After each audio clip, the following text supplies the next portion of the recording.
Blackwood Forest was not just another patch of wilderness. It was an expanse of trees so thick that even daylight struggled to break through its canopy, a place where the wind seemed to whisper in tones too deliberate to be natural. For centuries, the people of nearby towns had lived in its shadow, and for centuries, they had warned strangers to stay away.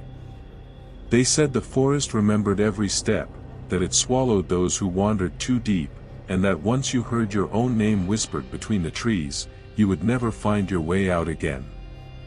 The earliest records of its darkness go back to the late 1800s, when lumber crews set up camp on its edge.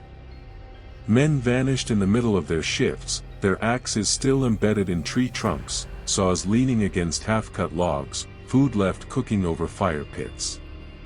When search parties entered the forest, they claimed the trails bent in ways they should not have, curving endlessly until they returned to the same clearing over and over.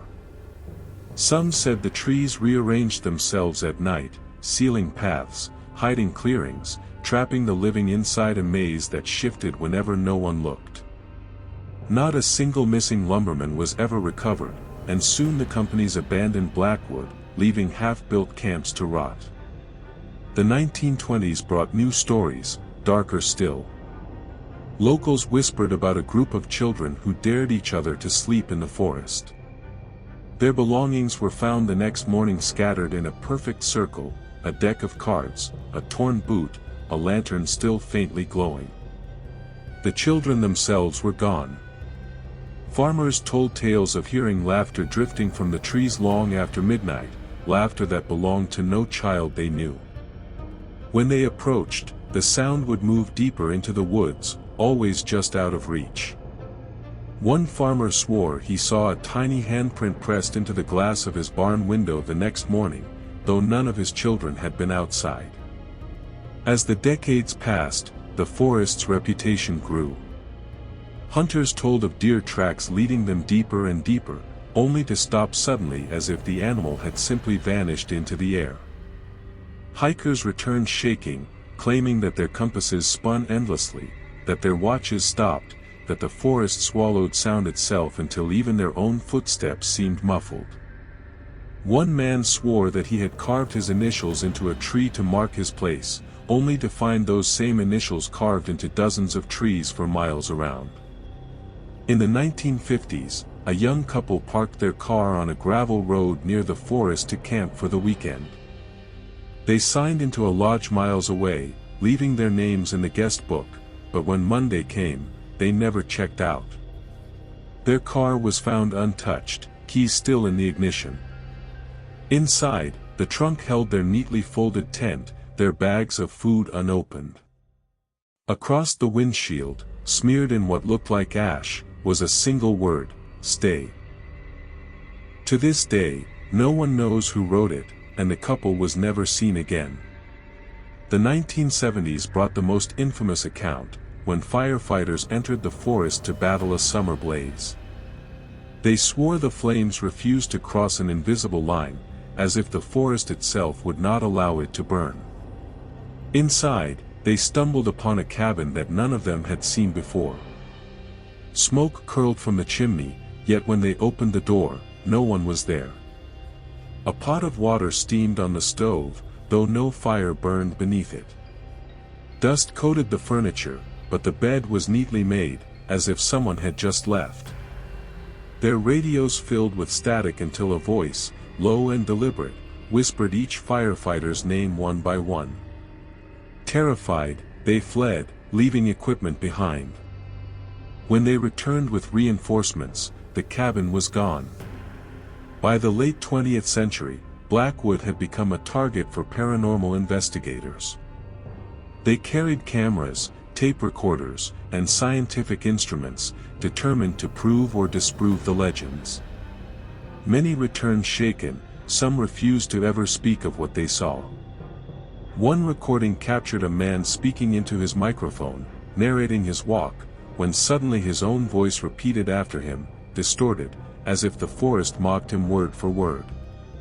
Another recording ended with 30 minutes of silence broken only by the sound of footsteps circling the microphone faster and faster until the final second ended with a metallic scrape.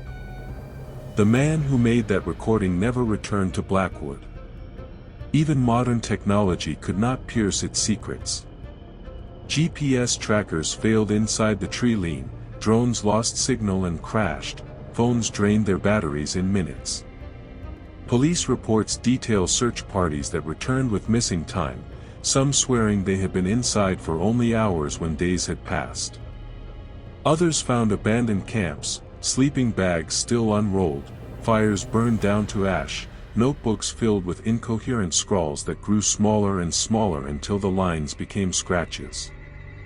The stories of locals grew stranger still. A fisherman spoke of seeing pale hands pressing against the surface of a lake within the forest, as if people stood just below the water, waving for help. A family claimed their daughter walked too close to the trees during a picnic. When they found her moments later, her eyes were vacant, and she whispered words in a language they could not understand. For months, she woke at night pointing toward the forest, insisting someone was calling her name. In recent years, disappearances have continued. A photographer named Daniel entered Blackwood to capture its haunting beauty. Only his backpack was found, lying beside a stream. His camera still recorded. The footage showed him walking through dense brush, muttering about strange noises. The trees seemed to bend inward, their branches arching toward him. His breathing grew fast, and then there was another breath, deeper, heavier, not his own. The camera tilted, landed in the dirt, and went black. That was all. Today, Blackwood Forest remains untouched. No official maps chart its interior, and locals refuse to say its name after sunset. Travelers along the nearby highway claim to see figures standing at the tree line, watching without moving, vanishing when headlights pass. Others insist the forest edge ripples as if the trees themselves were breathing. Those who stand near the border at night say the silence grows unnatural, thick enough to smother sound, until only the echo of footsteps remains. But the footsteps do not always belong to the listener. Sometimes, they are too many. Sometimes, they are too close. And sometimes, they whisper your name. Whatever lives in Blackwood has lived there far longer than the towns, longer than the road, longer than the people who first tried to cut its trees. It does not care who enters. It only waits, patient and silent. For once you step too far inside, you belong to the shadows, and the forest never gives back what it takes. And still, Blackwood waits. Breathing. Listening. Watching.